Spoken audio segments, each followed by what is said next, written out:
Deep in the Virginia State Archives, buried beneath decades of administrative records, lies a collection of documents that authorities tried desperately to suppress for over 2 centuries. 23 witness testimonies, 14 coroner reports describing death so brutal they defied explanation, and 1 blood-stained journal belonging to a woman whose very name became synonymous with terror throughout Henrico County.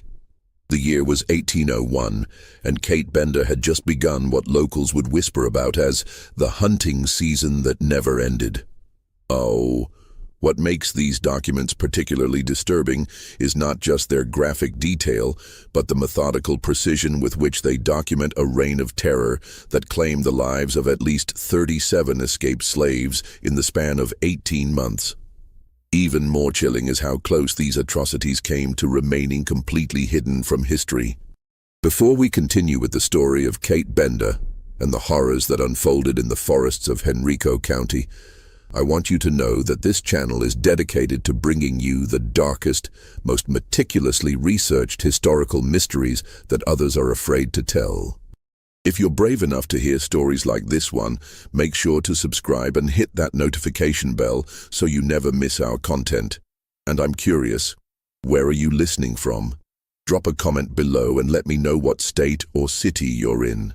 Now let's step into the shadows of 1801 Virginia, where a woman's thirst for vengeance would transform her into something far more terrifying than any monster from folklore. The discovery of these documents in 1987 sent shockwaves through academic circles, but their contents were deemed too sensitive for public release. What you're about to hear has been compiled from those sealed records, survivor accounts, and court testimonies that paint a picture of evil so methodical and brutal that it challenges everything we thought we knew about the Underground Railroad era. Richmond, Virginia, in the year 1801 was a city balanced precariously on the edge of upheaval.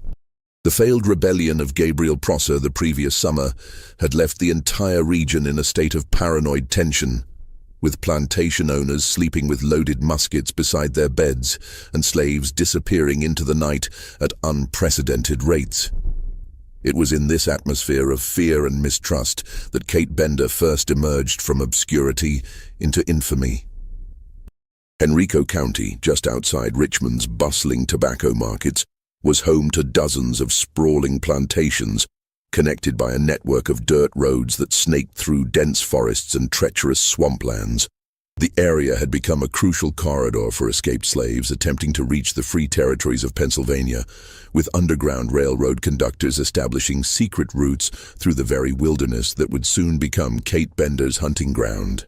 Kate Bender was not a woman anyone would easily forget. Standing nearly 6 feet tall, with shoulders broader than most men and arms that resembled tree trunks more than human limbs, she possessed a physical presence that commanded attention wherever she went. Her hands, witnesses would later testify, were so large and powerful that she could crack walnuts between her fingers and bend iron horseshoes with minimal effort.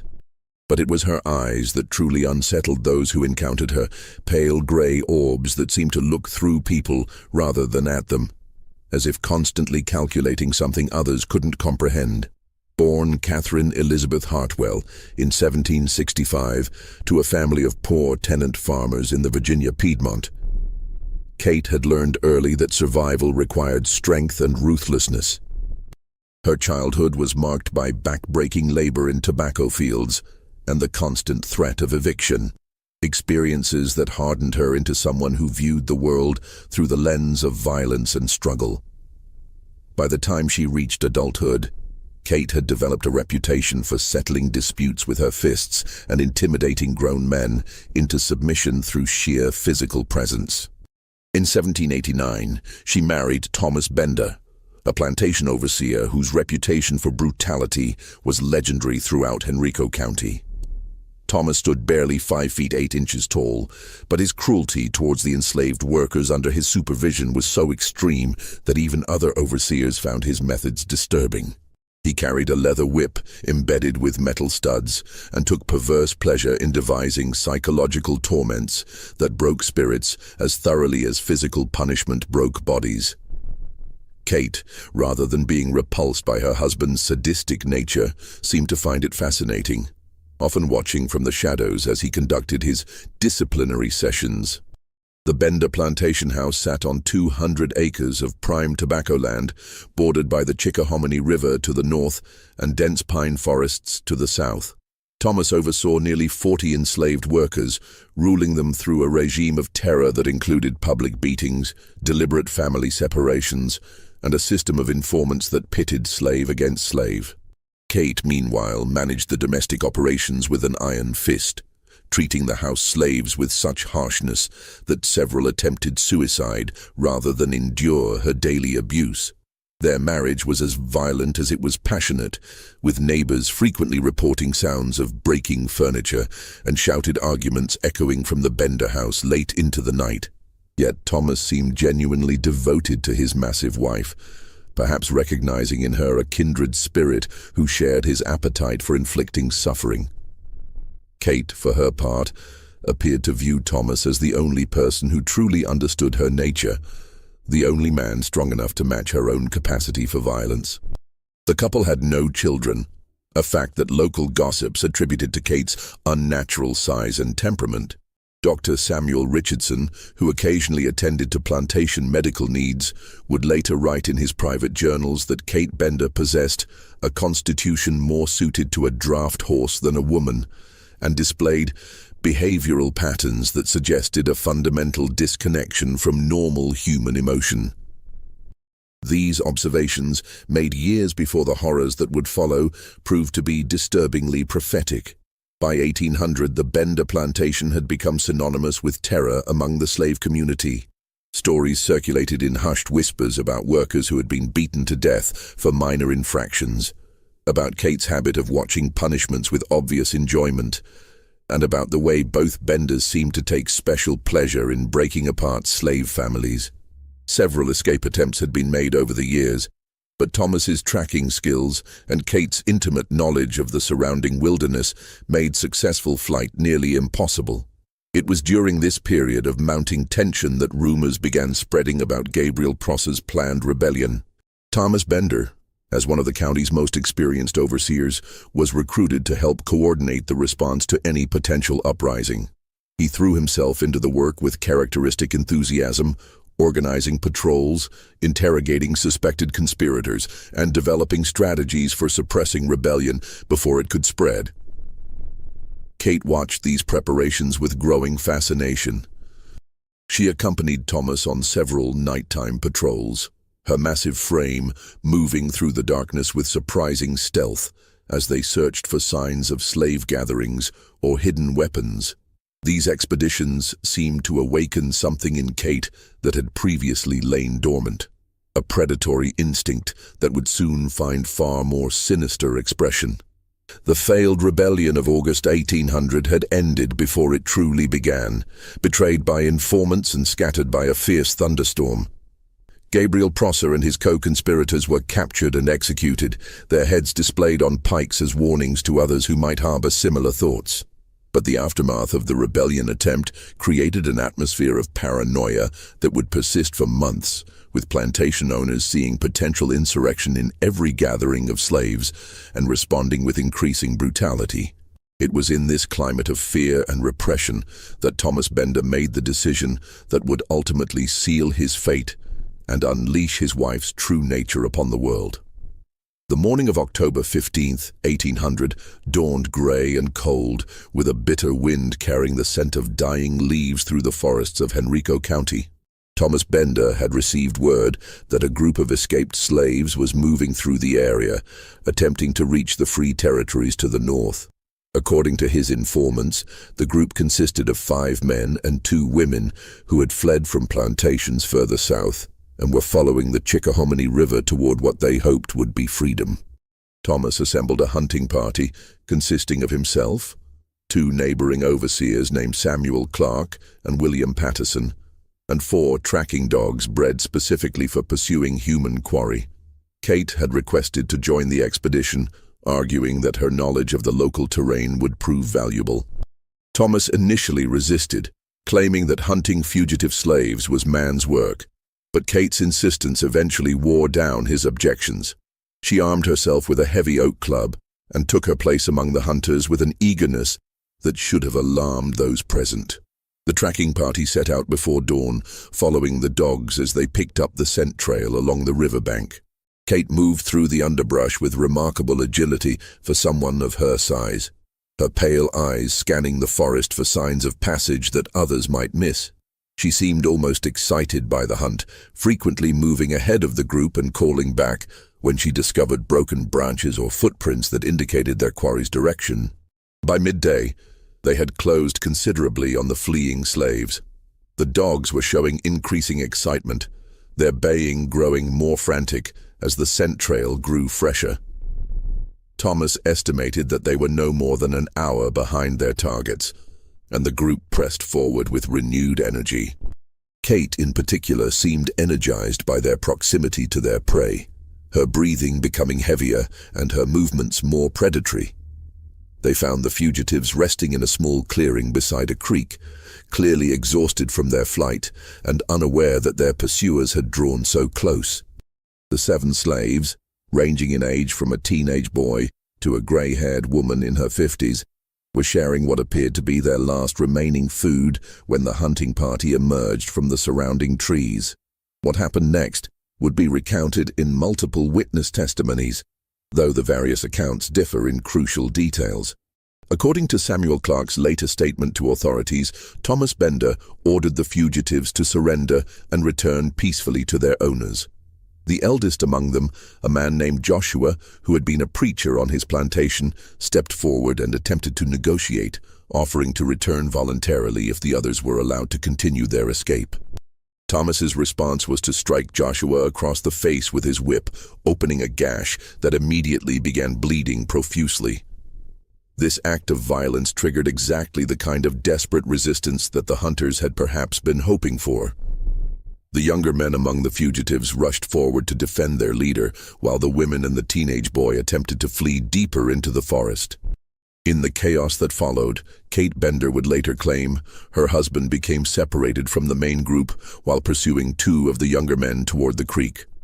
The official version of events, as recorded in the Henrico County Courthouse records, states that Thomas Bender was found 2 hours later floating face down in the shallow water, his skull crushed by what appeared to be a heavy rock.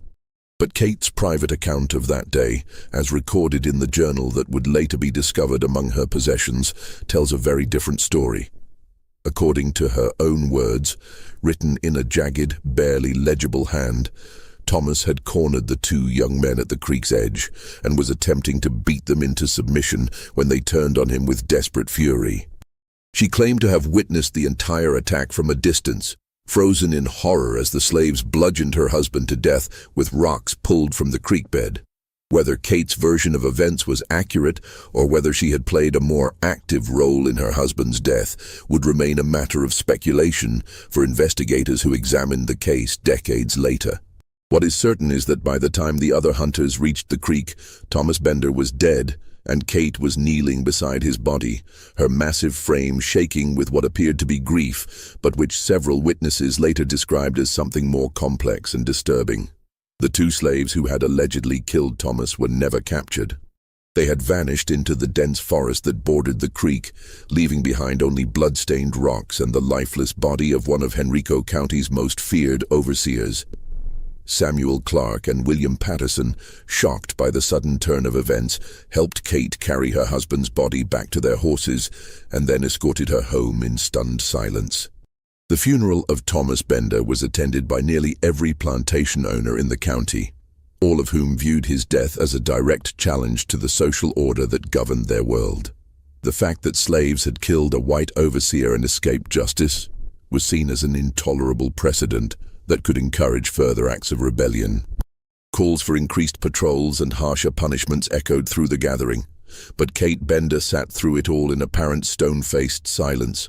What none of those present could have imagined was the transformation taking place behind Kate's impassive exterior. The death of her husband had not simply devastated her, it had awakened something primal and terrible that had been sleeping within her massive frame. As she watched Thomas's coffin being lowered into the ground, Kate Bender was already planning the vengeance that would consume the remainder of her life. Dr. Richardson, who attended the funeral in his capacity as the family physician, would later write that Kate's behavior during the service struck him as profoundly unsettling.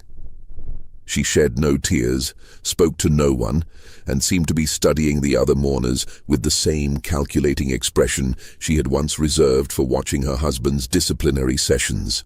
When approached by neighbors offering condolences, she responded with monosyllabic answers delivered in a voice so flat and emotionless that several people later commented on feeling chilled by the interaction. The weeks following Thomas's burial were marked by Kate's apparent withdrawal from normal social contact. She dismissed most of the plantation's workers, retaining only enough to maintain basic operations, and began spending increasingly long periods alone in the forests surrounding her property. Neighbors who encountered her during these solitary expeditions reported that she seemed to be studying the terrain with unusual intensity, as if memorizing every tree, stream, and game trail for some unknown purpose. By December of 1800, Kate Bender had effectively disappeared from normal society. The plantation house, once a hub of brutal efficiency under Thomas's management, had become a dark and silent structure that neighbors avoided whenever possible. Local merchants noted that Kate had begun purchasing unusual items, lengths of rope, metal snares typically used for trapping large game, and tools whose intended purpose seemed unclear.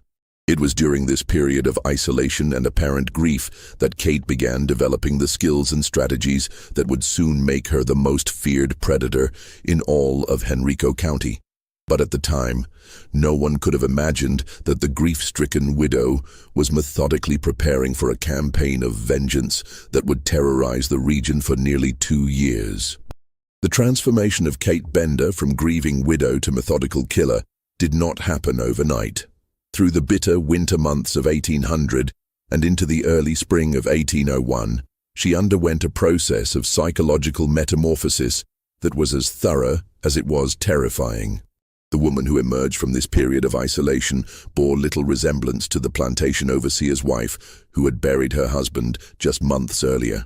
Kate's first confirmed kill occurred on March 23, 1801, though the body would not be discovered until nearly a week later. The victim was a young man named Samuel, who had escaped from a plantation nearly 40 miles south and was attempting to follow the Chickahominy River north toward free territory. His body was found hanging from a massive oak tree approximately 2 miles from the Bender property, suspended by his neck with a noose fashioned from hemp rope. What made the discovery particularly disturbing was not simply the fact of Samuel's death, but the condition in which his body was found. His hands had been bound behind his back with what appeared to be leather straps, and his clothing showed evidence of a prolonged struggle through dense undergrowth. Most unsettling of all were the marks around his throat, which suggested that he had been strangled manually before being hanged, as if the killer had wanted to ensure death through multiple means. The local constable, James Whitfield, conducted a perfunctory investigation that concluded Samuel had likely committed suicide in despair over his failed escape attempt. This explanation satisfied no one who actually examined the evidence, but authorities were reluctant to acknowledge that a fugitive slave had been murdered, as doing so would require them to investigate and potentially prosecute a white perpetrator. The case was officially closed within 2 weeks, and Samuel's body was buried in an unmarked grave in the county's Potter's Field. But for those who knew how to read the signs, Samuel's death marked the beginning of a pattern that would become increasingly difficult to ignore. Kate had spent the winter months studying the routes commonly used by escaping slaves, learning their habits and preferences with the same methodical precision that her husband had once applied to breaking rebellious spirits. She had discovered that fugitives tended to follow water sources when possible, both for drinking water and because streams made tracking by dogs more difficult. The Chickahominy River and its various tributaries formed a natural highway through the forests of Henrico County, and Kate had spent countless hours mapping every bend, sandbar, and hiding place along its length.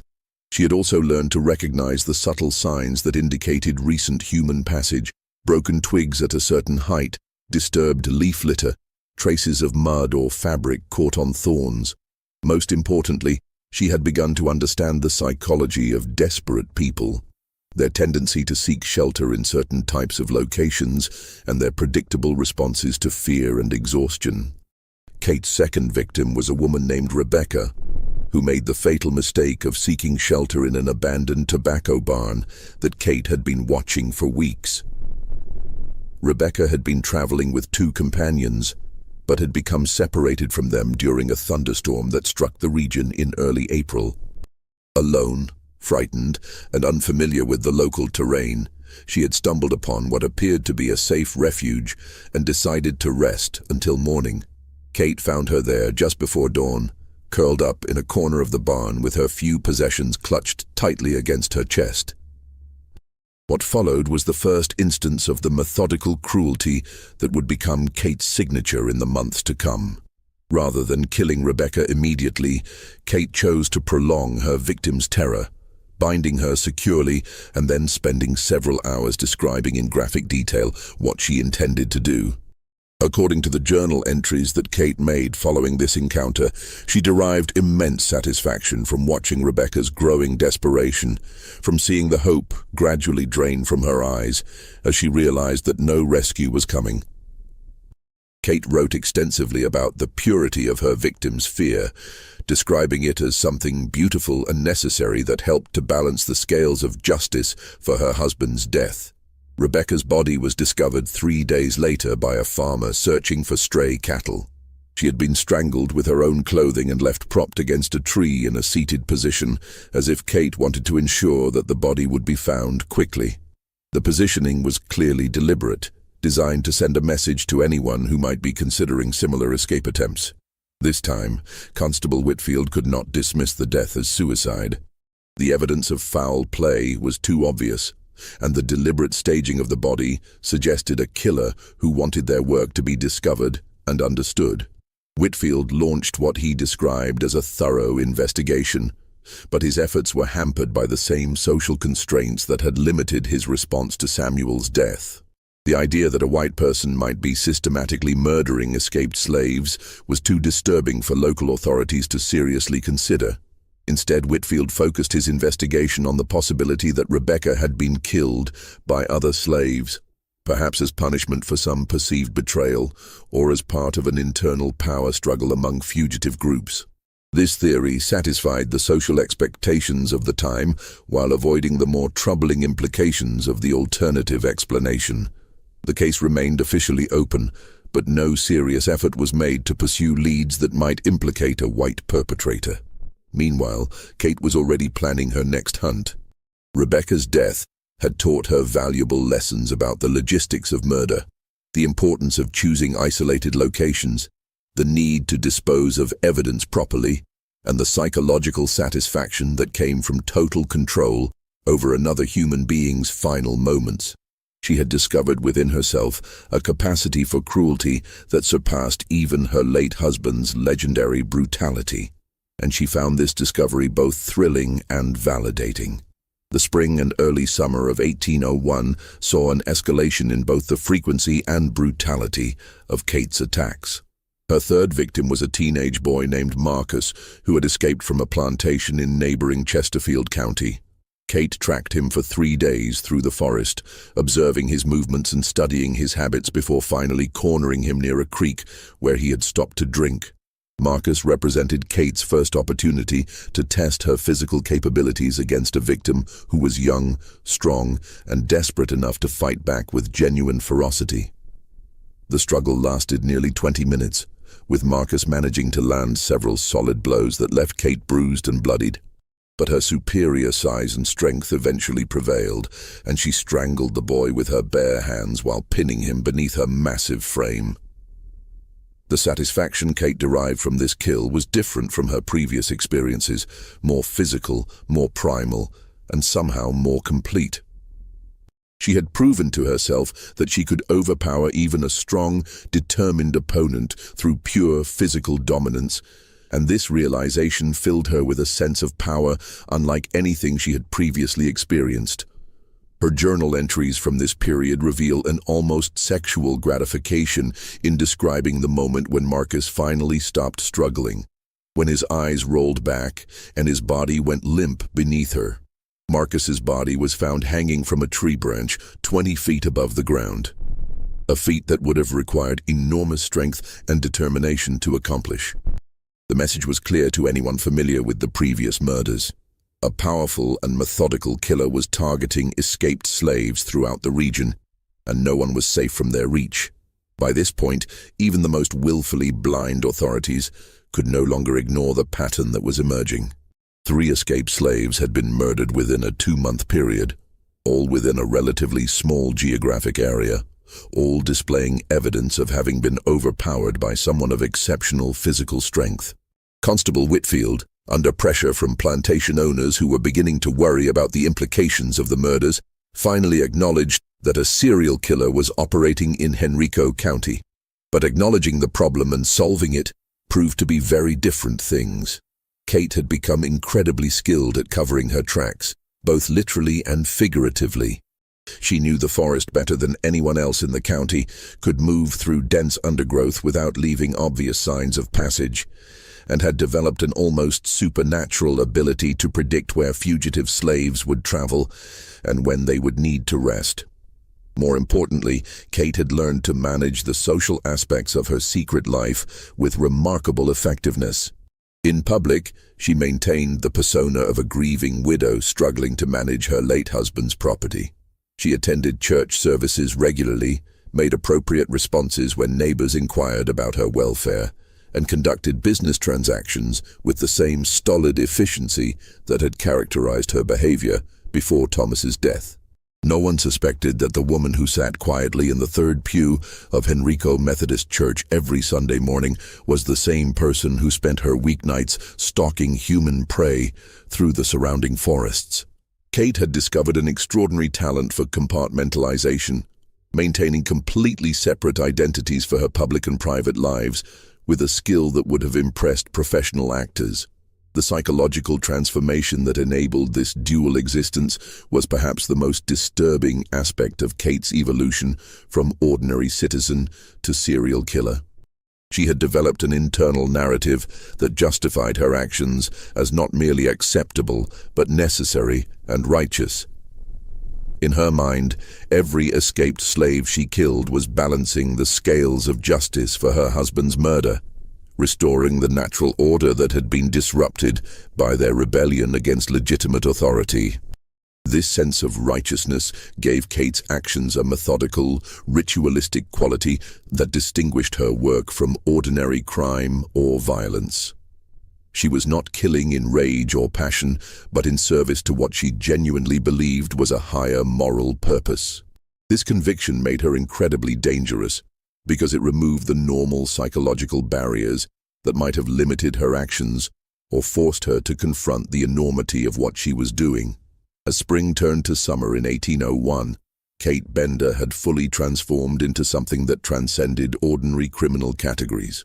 She was no longer simply a murderer, but a predator who had found her natural environment and prey.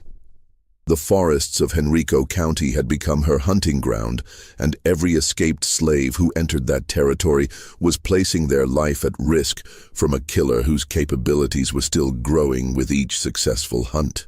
By midsummer of 1801, Kate Bender had refined her methods to a level of efficiency that would have impressed military strategists. She had divided the forests of Henrico County into a series of overlapping territories, each of which she patrolled on a rotating schedule designed to maximize her chances of encountering fugitive slaves while minimizing the risk of being observed by other whites.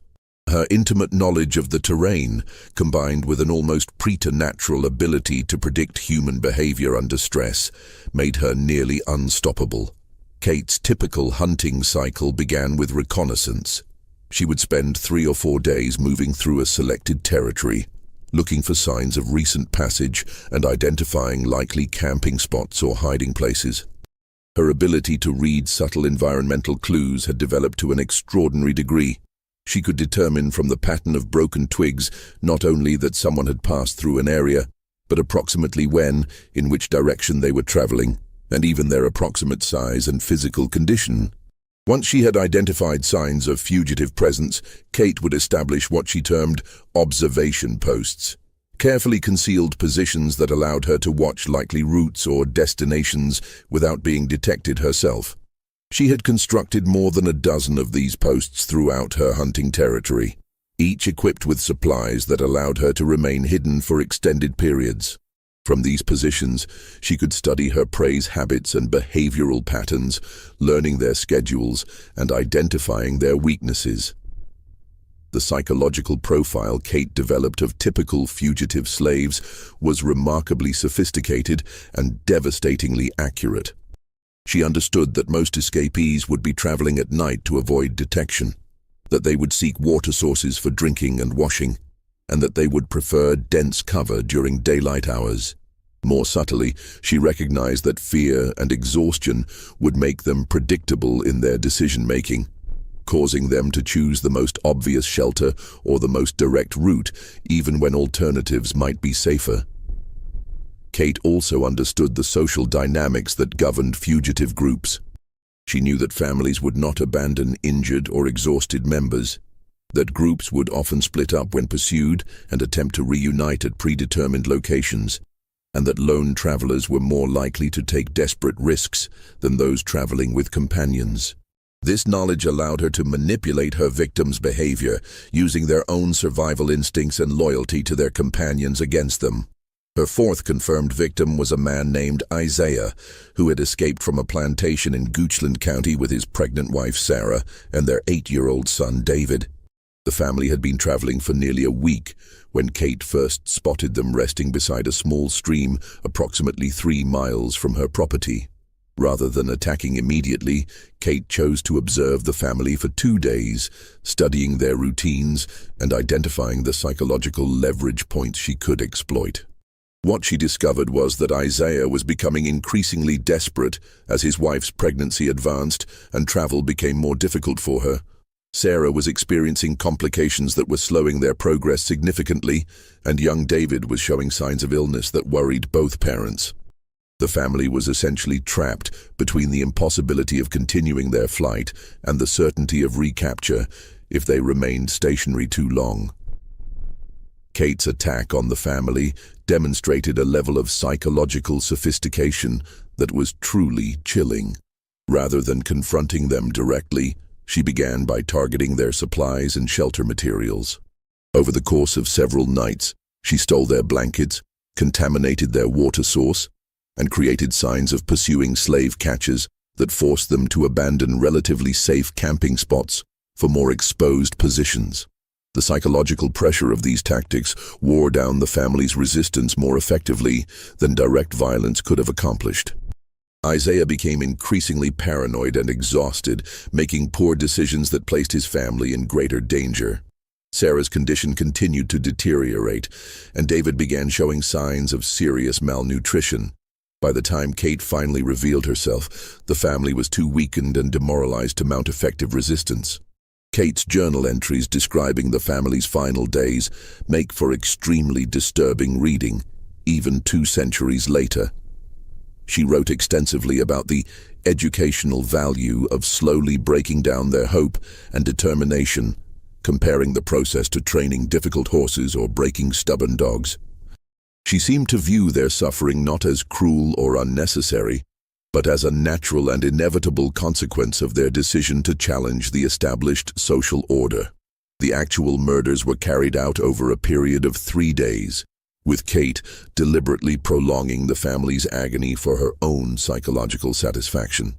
She killed David first, strangling him while forcing his parents to watch, then used the child's death as leverage to torture Isaiah and Sarah with descriptions of what she planned to do to each of them. The journal entries suggest that Kate derived particular satisfaction from Sarah's begging for her unborn child's life, seeing it as proof of the fundamental weakness that made slaves unsuitable for freedom. Isaiah's death came on the 2nd day after Kate had forced him to dig graves for his son and pregnant wife. She strangled him with the same rope she had used on David, then left his body beside the shallow graves as what she described as a monument to the futility of rebellion. Sarah, already weakened by pregnancy complications and psychological trauma, survived less than 6 hours after her husband's death, dying of what appeared to be a combination of stress, dehydration, and despair.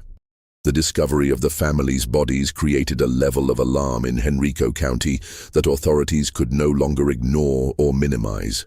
3 more escaped slaves had been murdered, including a pregnant woman and a child, and the evidence pointed unmistakably to a single killer operating with increasing confidence and brutality. Plantation owners throughout the region began pressuring local authorities to take decisive action, while slaves whispered stories about the white demon who haunted the forests between Virginia and freedom.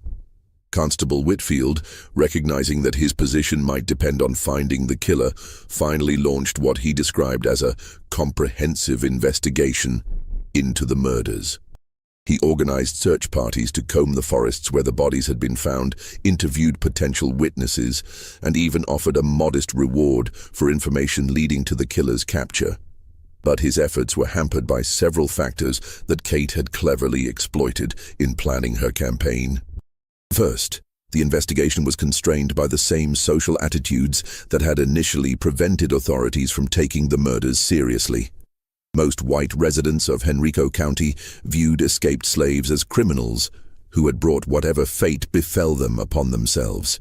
There was little sympathy for the victims and even less enthusiasm for expending significant resources to find their killer.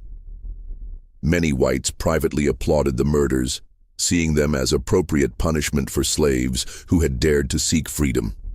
Second, Kate's selection of hunting territory had been strategically brilliant. The forests where she operated were vast, dense, and familiar to very few people other than herself. Search parties could spend weeks combing the area without discovering even a fraction of the hiding places, trails, and landmarks that Kate knew intimately. Her ability to observe potential searchers while remaining hidden herself meant that she could avoid detection even when they came relatively close to her position. Most importantly, no one suspected that a woman could be responsible for murders that required such obvious physical strength and savage determination. The assumption that the killer must be male eliminated Kate from consideration before the investigation even began, allowing her to continue operating under a cloak of social invisibility that proved nearly impenetrable. Kate was well aware of these advantages, and her journal entries from this period reveal a growing confidence in her ability to continue killing without facing serious consequences. She had begun to view the murders not as a temporary campaign of vengeance, but as a permanent vocation that gave her life meaning and purpose. The transformation from grieving widow to serial killer was now complete, and Kate Bender had found her true calling. The late summer and early fall of 1801 saw an acceleration in Kate's killing schedule that reflected both her growing confidence and her increasing psychological need for the satisfaction that murder provided.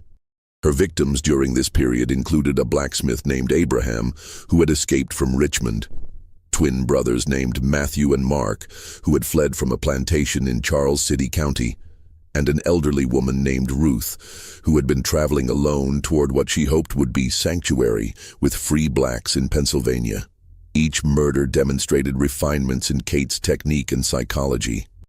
She had learned to extend the psychological torture that preceded death, developing methods of mental torment that were sometimes more effective than physical violence in breaking her victim's will to resist.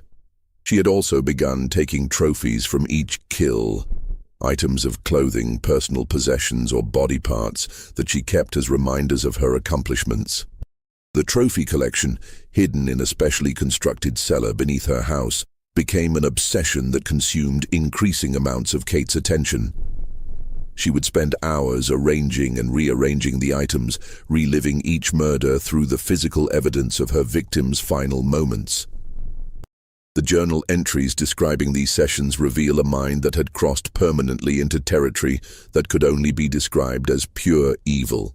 By October of 1801, Kate Bender had killed at least 12 escaped slaves, and rumors of the forest demon had begun spreading throughout the Underground Railroad network.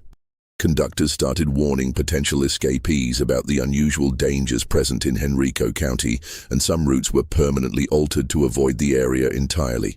But for Kate, this represented not a setback, but an exciting new challenge. She began expanding her hunting territory, following potential victims further from her home base and developing new strategies for locating prey in unfamiliar terrain. The hunting season that had begun with her husband's death showed no signs of ending, and Kate Bender was just beginning to explore the full extent of her capacity for evil. As autumn deepened into winter, Kate Bender's reputation had transcended the boundaries of Henrico County and begun spreading throughout Virginia's Underground Railroad network like a malignant tumor. Conductors and station masters, who had never seen her handiwork firsthand, nevertheless spoke in hushed tones about the white demon who stalked the forests between Richmond and Freedom, turning what should have been a corridor of hope into a landscape of terror and death. The psychological impact of Kate's campaign extended far beyond her actual body count. For every escaped slave she murdered, dozens of others were paralyzed by fear, abandoning escape attempts or choosing longer, more dangerous routes that often proved just as deadly. The Underground Railroad network that had been developing in central Virginia was effectively crippled, as conductors found it increasingly difficult to convince potential escapees that the risks of flight were manageable. Kate understood this psychological warfare component of her work and deliberately cultivated it through increasingly theatrical staging of her victims' bodies. She had begun arranging corpses in positions designed to maximize their psychological impact on anyone who discovered them, creating scenes that would haunt witnesses for years to come.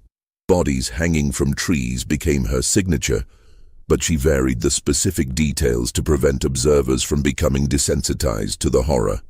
Her 13th victim, a young woman named Charity, who had escaped from a plantation near Petersburg, was found suspended upside down from a massive oak tree, her throat cut so deeply that her head was nearly severed from her body. The positioning required enormous physical strength to accomplish, but also demonstrated a level of theatrical cruelty that went far beyond simple murder. Kate wanted anyone who discovered Charity's body to understand that they were dealing with something beyond ordinary human evil. The effect was exactly what Kate had intended. Word of Charity's death spread throughout the slave community like wildfire, accompanied by increasingly elaborate descriptions of the killer's supernatural powers and inhuman strength. Some stories claimed that the demon could track victims by scent alone, others that it could move through the forest without making a sound, and still others that it fed on the fear of its prey before delivering the final killing blow. Kate's journal entries from this period reveal her satisfaction with these growing legends about her capabilities. She had begun to see herself not simply as an instrument of vengeance for her husband's death, but as a force of nature, a living embodiment of the consequences that awaited slaves who dared to seek freedom. The mythology surrounding her activities fed her growing sense of invincibility and encouraged her to take increasingly bold risks in pursuit of new victims. Winter hunting presented unique challenges that Kate approached with characteristic methodical precision. Snow made tracking easier in some respects, as footprints became impossible to disguise, but it also made her own movements more visible to potential witnesses. She adapted by developing new techniques for moving across snowy terrain without leaving clear tracks, including the use of specially modified shoes that distributed her considerable weight more evenly and created ambiguous impressions that could be mistaken for animal tracks. The cold weather also changed the behavior patterns of her prey in ways that Kate learned to exploit ruthlessly. Escaped slaves traveling in winter were forced to seek shelter more frequently and for longer periods, making them more predictable in their movements and more vulnerable to extended observation.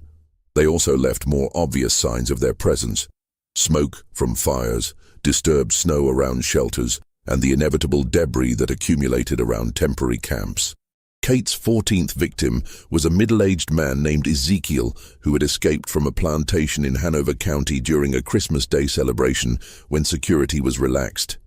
He had made the mistake of seeking shelter in an abandoned tobacco barn that Kate had been watching for weeks, correctly anticipating that the structure's apparent isolation and sturdy construction would make it attractive to fugitives seeking protection from the brutal winter weather. Ezekiel had been in the barn for less than 3 hours when Kate arrived, moving through the pre-dawn darkness with the silent efficiency that had become her trademark. Rather than confronting him immediately, she chose to trap him inside by barring the doors from the outside, then spent several hours psychologically tormenting him by scratching on the walls, making inhuman sounds, and occasionally allowing him glimpses of her massive silhouette through gaps in the building's weathered boards. The psychological torture that preceded Ezekiel's death lasted nearly 8 hours, during which Kate systematically destroyed his sanity through a combination of sensory deprivation, false hope, and carefully calculated terror. She would disappear for long periods, allowing him to believe that his tormentor had left, then return with new horrors designed to crush whatever optimism might have developed during her absence. Her journal describes this process as educational, claiming that it was important for slaves to understand the full consequences of their rebellion before receiving their final punishment. When Kate finally entered the barn to deliver the killing blow, Ezekiel had been reduced to a gibbering, broken creature who offered no resistance to his fate. She strangled him with methodical efficiency, then spent additional time arranging his body in a position that would maximize the psychological impact on whoever discovered it. Ezekiel was found 3 days later by a farmer searching for stray cattle, suspended from the barn's central beam in a noose fashioned from his own clothing. The discovery of Ezekiel's body marked a turning point in the official response to Kate's campaign of terror. Constable Whitfield, under increasing pressure from both plantation owners and state authorities in Richmond, finally acknowledged that the murders represented a threat to the social order that transcended their immediate impact on the slave community. If escaped slaves were being systematically murdered by an unknown killer, it suggested a breakdown in law and enforcement that could encourage other forms of vigilante violence. Governor James Monroe, responding to reports from Henrico County, authorized the deployment of state militia resources to assist in tracking down the killer. A company of 20 militiamen under the command of Captain Robert Hayes was dispatched to the area with orders to conduct a systematic search of the forests where the murders had occurred. The militiamen were experienced woodsmen and Indian fighters who possessed tracking skills that far exceeded those of local constables. Kate observed the arrival of the militia with interest rather than concern. Her journal entries from this period reveal a confidence in her abilities that bordered on contempt for her pursuers. She had spent more than a year learning every trail, stream, and hiding place in her hunting territory, while the militiamen were operating in unfamiliar terrain under pressure to produce quick results. More importantly, they were looking for a male killer, which meant that Kate could observe their movements without arousing suspicion as long as she maintained her public persona as a grieving widow. The militia's search efforts proved to be woefully inadequate for the task at hand. The forests of Henrico County covered hundreds of square miles of dense woodland, swampland, and broken terrain that would have challenged even the most experienced trackers. Kate's intimate knowledge of the area allowed her to stay ahead of search parties while continuing to observe potential prey, and she quickly identified weaknesses in their search patterns that she could exploit. More significantly, the presence of the militia actually improved Kate's hunting opportunities by driving escaped slaves away from their normal routes and into unfamiliar territory where they were more likely to make fatal mistakes. Several fugitives, attempting to avoid the search parties, blundered into areas that Kate controlled more completely, making them easier targets for her increasingly sophisticated hunting techniques. Her 15th victim was a teenage girl named Patience, who had become separated from a larger group while fleeing from militia patrols. Alone, frightened, and unfamiliar with the local terrain, Patience made a series of poor decisions that placed her directly in Kate's path. She sought shelter in a cave that Kate had been watching for months, correctly anticipating that its apparent security would make it attractive to desperate fugitives. Kate's murder of patients represented a new level of sadistic creativity that demonstrated her evolving psychological pathology. Rather than killing the girl immediately, Kate chose to keep her alive for nearly a week, using her as bait to attract other escaped slaves who might be searching for their missing companion. She bound patients securely within the cave, then used her cries for help to lure 2 additional victims to their deaths over the following days. The 3 bodies were discovered by militia searchers arranged in a grotesque tableau that shocked even experienced soldiers. Kate had positioned them to suggest that they had died defending each other, but the evidence of prolonged torture and the theatrical staging of the scene left no doubt that they had been murdered by someone whose cruelty transcended ordinary human evil. Captain Hayes, in his official report to Governor Monroe, described the scene as evidence of depravity so profound as to challenge belief in the killer's fundamental humanity. The militia's failure to capture or even identify the killer after 6 weeks of intensive searching led to their withdrawal from Henrico County in February of 1802. Captain Hayes privately admitted to Governor Monroe that his men were operating at a severe disadvantage against someone who knew the terrain intimately and possessed tracking skills that exceeded their own. He recommended that a different approach might be necessary, possibly involving the use of civilian trackers who were more familiar with local conditions. But for Kate Bender, the militia's departure represented a decisive victory that confirmed her growing sense of invincibility. She had not only continued killing throughout their search efforts, but had actually used their presence to improve her hunting success. The psychological impact of this triumph pushed her further toward viewing herself as something beyond ordinary human limitations, a predator so perfectly adapted to her environment that conventional law enforcement could never hope to contain her. Spring of 1802 brought with it a renewed wave of escape attempts, as warmer weather made travel easier and the temporary presence of militia patrols created a false sense that the killer had been captured or driven away. Kate observed this seasonal increase in fugitive activity with predatory satisfaction, recognizing that the accumulated fear and mythology surrounding her activities had created exactly the psychological conditions she needed to maximize her hunting success.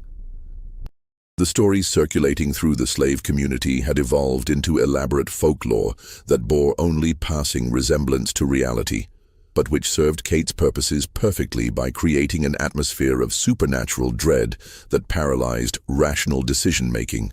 Some tales claimed that the demon could assume any shape it chose, others that it could appear in multiple locations simultaneously, and still others that it fed on the souls of its victims, rather than simply killing their bodies. Kate encouraged these superstitions through increasingly elaborate staging of murder scenes that incorporated elements designed to suggest otherworldly powers. She had begun arranging bodies in patterns that suggested ritualistic purposes, leaving behind objects and symbols that had no actual meaning, but which appeared significant to observers desperate to understand what they were confronting. Her 16th victim, a blacksmith named Daniel who had escaped from a plantation in New Kent County, was found crucified against a massive oak tree with railroad spikes driven through his hands and feet. The crucifixion scene required planning and preparation that demonstrated Kate's evolution from opportunistic killer to methodical artist of death. She had spent weeks acquiring the necessary materials, studying Daniel's travel patterns, and preparing the murder site to maximize its psychological impact. The religious symbolism was carefully calculated to suggest that the killer viewed escaped slaves not simply as criminals, but as sinners deserving of divine punishment. Daniel's death marked the beginning of what Kate privately termed her theological period, during which she began incorporating increasingly elaborate religious imagery into her murder scenes. Her journal entries from this time reveal a belief system that combined perverted Christianity with racial ideology and personal vengeance into a coherent worldview that justified virtually any level of cruelty toward her chosen victims. According to Kate's twisted theology, slavery represented God's intended order for human society, with whites serving as divinely appointed masters over inferior races created specifically for agricultural labor. Escaped slaves were not simply lawbreakers, but rebels against God's natural order who deserved punishment that transcended mere death. By killing them in increasingly elaborate and symbolic ways, Kate believed she was serving as an instrument of divine justice, while simultaneously avenging her husband's murder. This theological framework provided Kate with a sense of righteous purpose that made her even more dangerous than simple sadism could have accomplished. She no longer saw herself as a criminal or vigilante, but as a holy warrior engaged in sacred work that required her to overcome normal human squeamishness about inflicting suffering. The murders became religious ceremonies in her mind, with each victim serving as a sacrifice offered to restore the cosmic balance that had been disrupted by slave rebellion. Kate's 17th victim, a woman named Miriam, who had escaped with her 2 young daughters, became the subject of an extended religious drama that lasted nearly 2 weeks. Kate tracked the family to a hidden shelter in a swamp, then spent days observing their routines and studying their relationship dynamics before beginning the psychological torture that would precede their deaths. Rather than attacking the family directly, Kate began by leaving religious symbols and biblical quotations in locations where they would be discovered by her intended victims. The messages, carefully selected from Old Testament passages dealing with divine punishment and the consequences of rebellion, were designed to create an atmosphere of supernatural dread that would weaken the family's psychological resistance. The campaign of psychological warfare proved devastatingly effective. Miriam, already exhausted and terrified by weeks of flight, began to interpret Kate's planted messages as signs of divine displeasure with her escape attempt. She became convinced that God was punishing her for the sin of seeking freedom, and this conviction paralyzed her ability to make rational decisions about protecting herself and her children.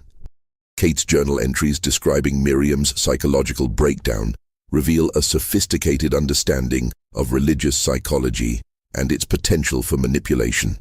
She had identified her victim's deep Christian faith as a weakness that could be exploited more effectively than direct threats or violence, and she used this knowledge to destroy Miriam's will to resist without laying a hand on her. The actual murders, when they finally occurred, were staged as elaborate religious tableaux that incorporated symbols and rituals from multiple Christian traditions. Kate arranged the bodies to suggest that the family had been struck down by divine wrath while attempting to escape their divinely ordained bondage, complete with burned biblical quotations and religious artifacts that suggested supernatural intervention. The discovery of Miriam and her daughters created a new level of terror within the slave community that went beyond anything Kate had previously achieved. The religious staging of the murders suggested that the killer possessed not only supernatural strength and cunning, but divine sanction for their activities. Slaves who had previously viewed escape as dangerous but possible began to see it as literally cursed, a sin so profound that it would draw down divine punishment not only on the escapees themselves, but on anyone who helped them. This theological dimension of Kate's campaign proved to be her most effective weapon in the war against the Underground Railroad network. Conductors found it increasingly difficult to convince potential escapees that the risks were manageable when the killer appeared to possess not only human cunning, but divine approval. Several established routes were permanently abandoned, and the flow of escaped slaves through central Virginia slowed to a trickle. Kate's 18th victim was a teenage boy named Joseph who had escaped alone from a plantation in Powhatan County. His murder demonstrated the full evolution of Kate's techniques from simple killing to elaborate psychological and spiritual warfare. She stalked Joseph for nearly a month, studying his habits and gradually wearing down his psychological defenses through a campaign of supernatural terror that left him convinced he was being pursued by demons. The psychological torture that preceded Joseph's death was so thorough that by the time Kate finally revealed herself, the boy was actually grateful for human contact, even though he recognized her as his killer. Kate's journal describes his relief at discovering that his tormentor was a human being rather than a supernatural entity, and her satisfaction at crushing this final hope by explaining that she was indeed an instrument of divine vengeance, sent to punish his rebellion against God's natural order. Joseph's body was found arranged in a crucifixion pose similar to Daniel's, but with additional religious symbolism that suggested increasingly elaborate theological justifications for the murders.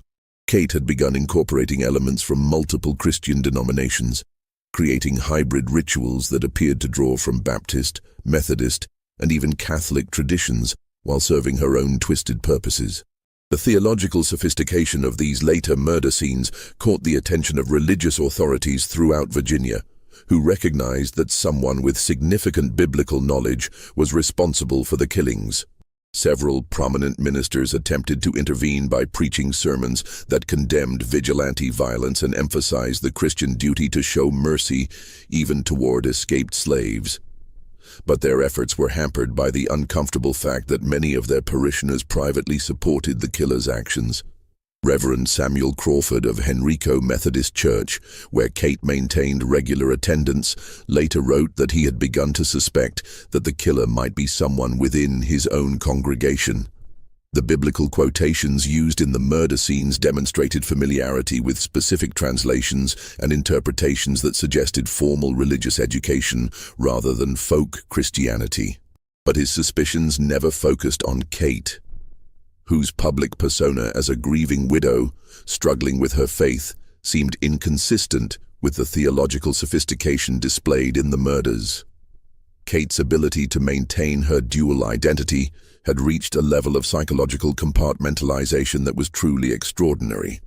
She could participate in Sunday morning worship services with apparent sincerity, while spending her weeknights engaged in activities that represented the complete perversion of every Christian principle.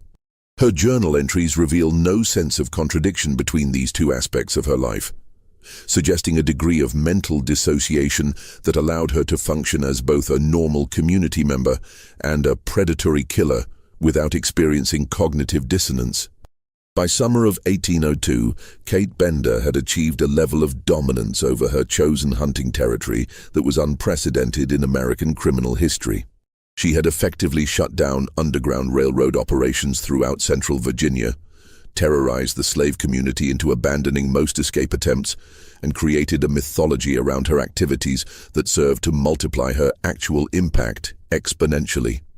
She had become, in every sense, the perfect predator, so perfectly adapted to her environment and prey that conventional law enforcement seemed powerless to stop her. But perfection, as Kate would soon discover, contained the seeds of its own destruction. Her very success had created conditions that would eventually lead to her downfall, though not in any way that she could have anticipated. The late summer of 1802 brought an unexpected development that would fundamentally alter the dynamics of Kate's hunting campaign. A group of free blacks from Philadelphia, led by a former slave named Augustus Freeman, who had escaped from Virginia 15 years earlier, had been following reports of the systematic murders with growing alarm. Freeman, who had become a successful businessman and prominent member of Philadelphia's abolition movement, recognized that the killer in Henrico County represented a threat that transcended local concerns. Freeman had maintained contact with Underground Railroad conductors throughout the Mid-Atlantic region, and he understood that Kate's campaign was effectively strangling one of the most important escape routes between the Deep South and freedom. More than 30 confirmed murders had occurred over an 18-month period, with additional disappearances suggesting that the actual body count might be significantly higher. The psychological impact of the killings had spread far beyond Virginia, discouraging escape attempts throughout the Carolinas and Georgia. Working with Underground Railroad leaders, including the legendary Harriet Tubman, who had successfully guided multiple groups through dangerous territory without losing a single person, Freeman developed a plan to track down and neutralize the killer through methods that law enforcement had failed to implement effectively. The plan called for a systematic investigation that would combine the tracking skills of experienced outdoorsmen with intelligence-gathering techniques that had proven successful in other Underground Railroad operations.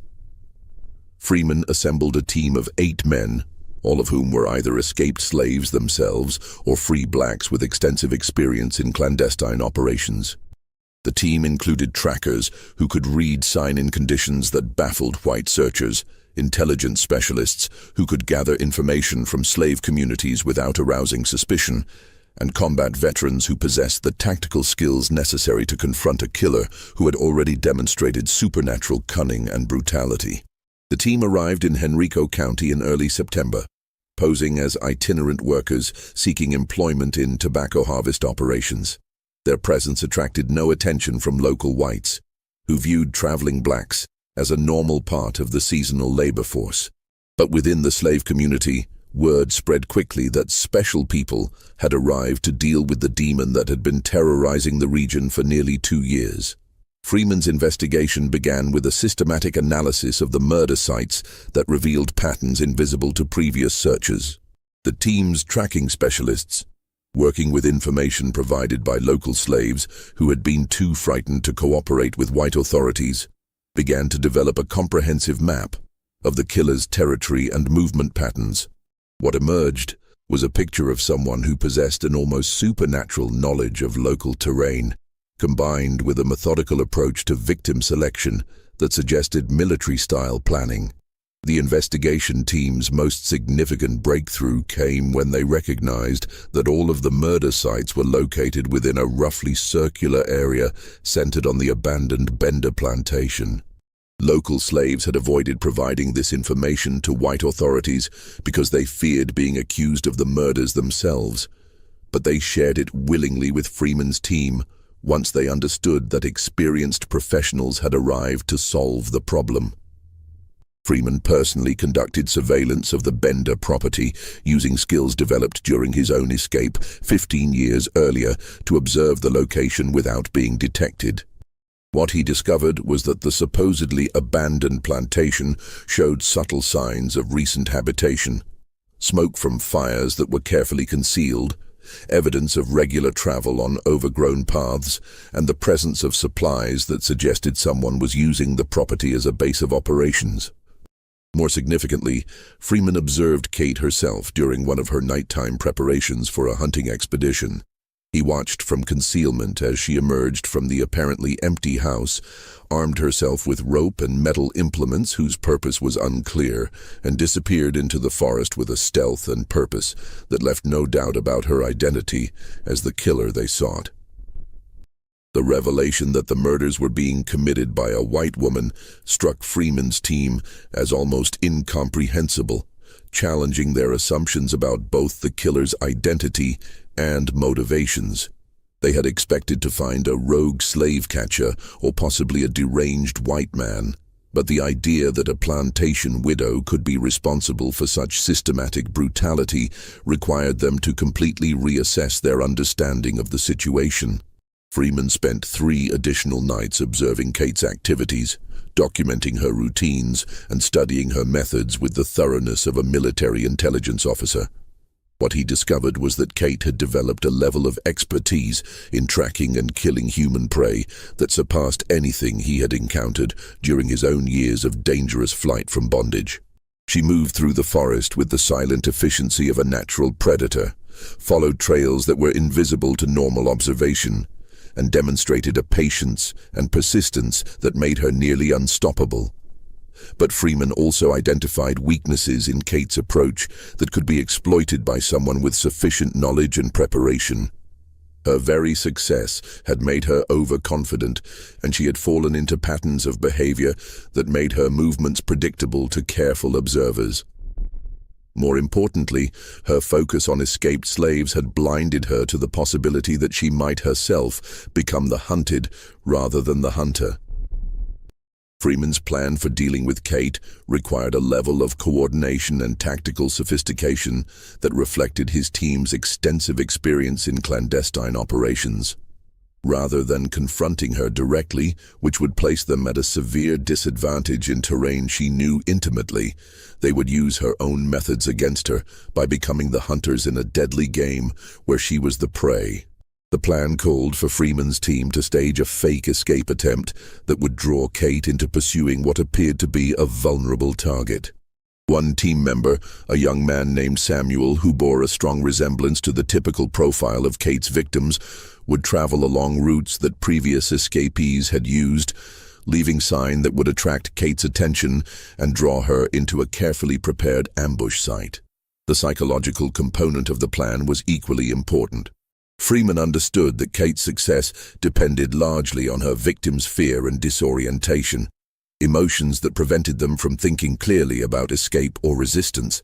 By contrast, his team would be calm, prepared, and working from detailed intelligence about Kate's methods and capabilities. They would have every advantage that Kate typically possessed, while she would be operating under the same disadvantages that had doomed her previous victims. The execution of Freeman's plan began on the night of September 23rd, when Samuel set out from a location approximately 10 miles south of the Bender property, following a route that careful analysis had shown to be one of Kate's preferred hunting corridors. Samuel was an experienced Underground Railroad conductor himself, and he possessed the skills necessary to leave sign that would appear authentic to Kate, while avoiding the subtle mistakes that had doomed genuine escapees. Kate discovered Samuel's trail within 2 days, exactly as Freeman had predicted. Her journal entries from this period reveal her excitement at finding what appeared to be a particularly promising target. A young, apparently healthy male traveling alone and following predictable routes toward the free territories. She began her usual pattern of extended observation, unaware that she was being observed in turn by Freeman's team members who had positioned themselves throughout the area. The cat-and-mouse game that followed lasted nearly a week, with Kate stalking Samuel while Freeman's team tracked both of them through the dense forests of Henrico County. Samuel played his role perfectly, displaying the right combination of caution and desperation that characterized genuine escapees, while leading Kate steadily toward the ambush site that Freeman had prepared.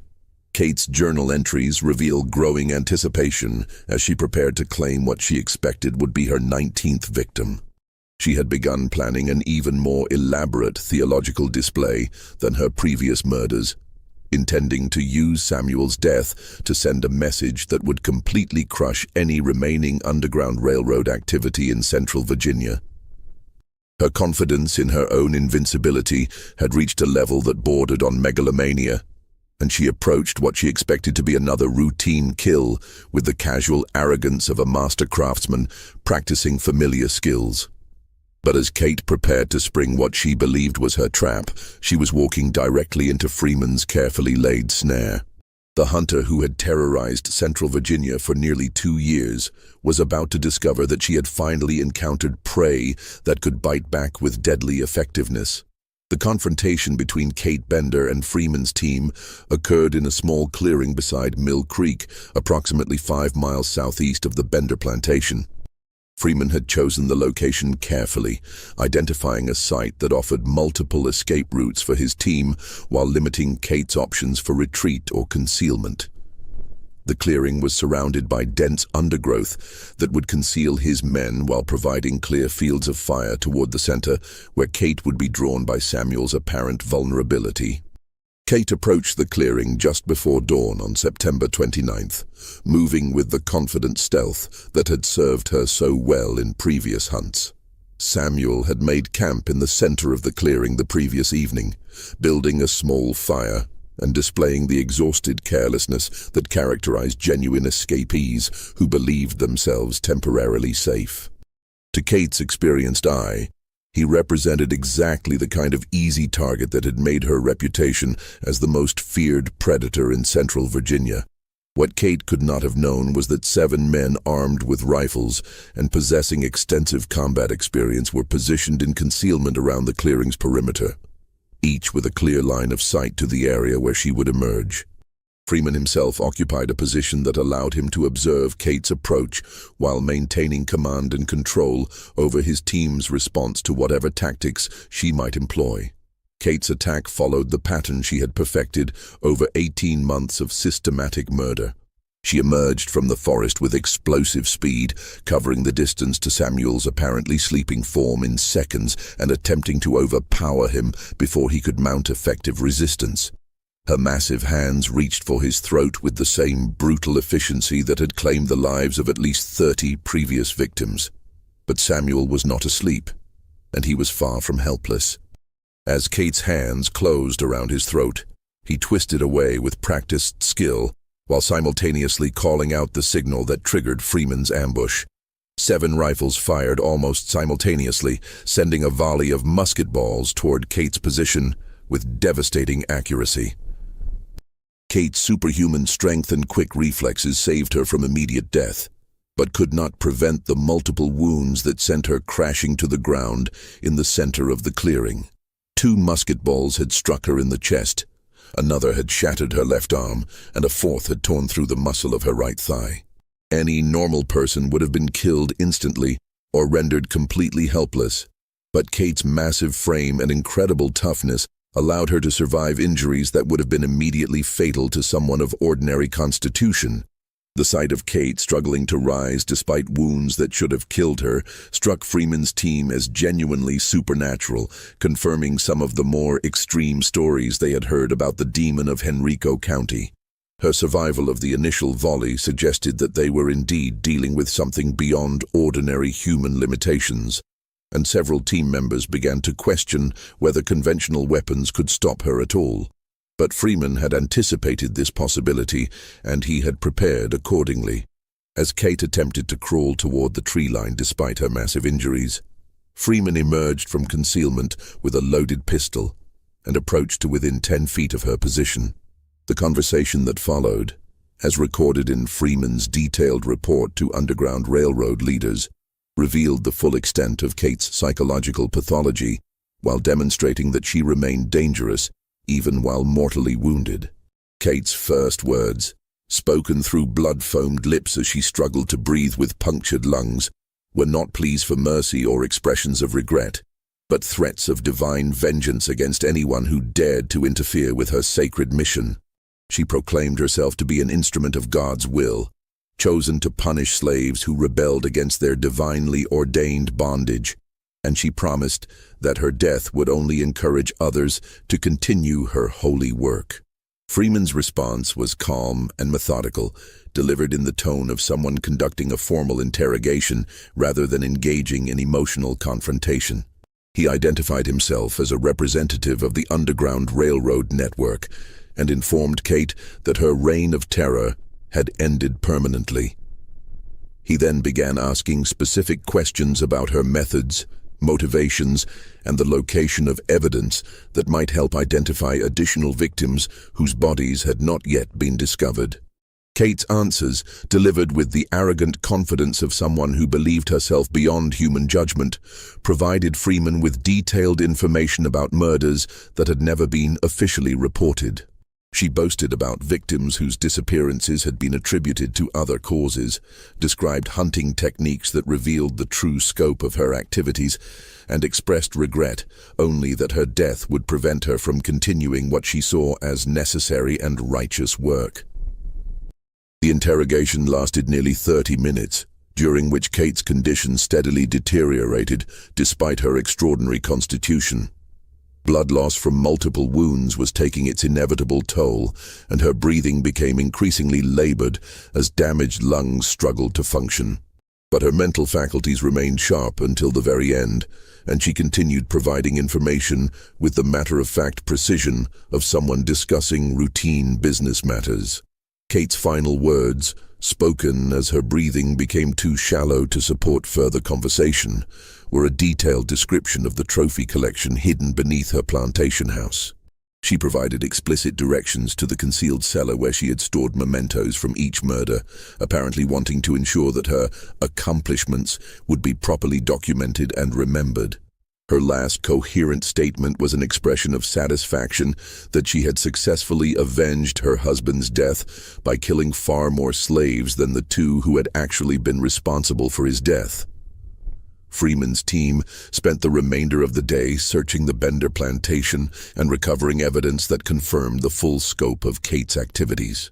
The hidden cellar contained a collection of personal effects, clothing fragments, and preserved body parts that represented at least 43 individual victims, nearly twice the number that had been officially attributed to the mysterious killer. Each item was carefully catalogued and labeled, suggesting that Kate had maintained detailed records of her murders with the same methodical precision that characterized her hunting techniques. The discovery of Kate's journal provided the most disturbing insights into her psychological evolution from grieving widow to serial killer. The entries revealed a mind that had progressed through various stages of rationalization and self-justification before arriving at a belief system that portrayed mass murder as both necessary and holy. The journal's final entries, written just days before her death, described elaborate plans for expanding her hunting territory and recruiting other whites to assist in what she saw as a sacred mission to eliminate slave rebellion throughout Virginia. Freeman's team spent 3 additional days documenting the evidence and preparing detailed reports for Underground Railroad leaders and sympathetic authorities who might be able to ensure that Kate's crimes received appropriate attention. They also conducted a systematic search of Kate's known hunting territory, using information from her journal to locate additional bodies that had not been previously discovered. The final body count reached 47 confirmed victims, making Kate Bender one of the most prolific serial killers in American history. The victims ranged in age from 8 to 63 and included entire families, as well as individual escapees. The methodical nature of the murders, combined with their theological staging and Kate's obvious enjoyment of the psychological torture that preceded death, placed her crimes in a category of evil that defied contemporary understanding of human behavior. Freeman's report on the Kate Bender case was distributed throughout Underground Railroad networks and abolition organizations, providing detailed warnings about the techniques that bounty hunters and slave catchers might employ against escaped slaves. The report also included tactical recommendations for avoiding detection and defending against predatory individuals who might target Underground Railroad operations in the future. But perhaps the most significant impact of Kate's death was psychological rather than tactical. The successful elimination of the demon of Henrico County demonstrated that even the most feared and seemingly supernatural enemies could be defeated by careful planning, professional competence, and coordinated action. The myth of Kate's invincibility, which had paralyzed Underground Railroad operations throughout central Virginia, was permanently shattered by the reality of her corpse lying in a forest clearing with multiple bullet wounds. Kate Bender died as she had lived, through violence. Her massive body lay still in the forest clearing, the same hands that had strangled 47 innocent people now motionless in the Virginia dirt. The woman who had terrorized an entire region for nearly 2 years, who had single-handedly crippled the Underground Railroad through central Virginia, was finally silent. Freeman's team worked quickly to dispose of Kate's remains, understanding that leaving evidence of their involvement would create complications none of them could afford. They buried her body in an unmarked grave deep in the forest she had claimed as her hunting ground, ensuring that no monument would ever mark the resting place of Virginia's most prolific killer. The Bender plantation house was abandoned shortly afterward, its dark secrets sealed beneath overgrown vegetation and crumbling walls. Local residents avoided the property, claiming it was cursed, though few knew the full extent of the horrors that had been planned within its walls. Within a decade, the forest had reclaimed the buildings entirely, erasing the last physical traces of Kate Bender's existence. Official records of the case were minimal and deliberately vague. Constable Whitfield filed reports suggesting that the mysterious killer had simply disappeared, possibly moving to another region or dying of natural causes. The truth about Kate's identity and Freeman's operation remained hidden, known only to a small circle of Underground Railroad operatives who understood the importance of keeping such dangerous knowledge secret. But the impact of Kate's campaign could not be so easily erased. The Underground Railroad routes through central Virginia remained largely abandoned for years after her death, as word of the forest demon continued to circulate through slave communities long after the actual threat had ended. The psychological scars left by her reign of terror prove more durable than her physical presence, a testament to the devastating effectiveness of her methods. Just when we thought we'd seen it all, the horror in Henrico County finally comes to an end. If this story gave you chills, share this video with someone who loves dark historical mysteries, hit that like button to support our content, and don't forget to subscribe to never miss stories like this. What do you think of Kate Bender's story? Could such systematic evil really have existed in early America? Let's discover together in the comments below. The story of Kate Bender forces us to confront an uncomfortable truth about human nature, that ordinary people, given the right circumstances and motivations, are capable of extraordinary evil. Kate was not born a monster. She was created by a system that dehumanized an entire race of people, by personal trauma that she allowed to consume her humanity, and by a society that looked the other way when violence served its interests.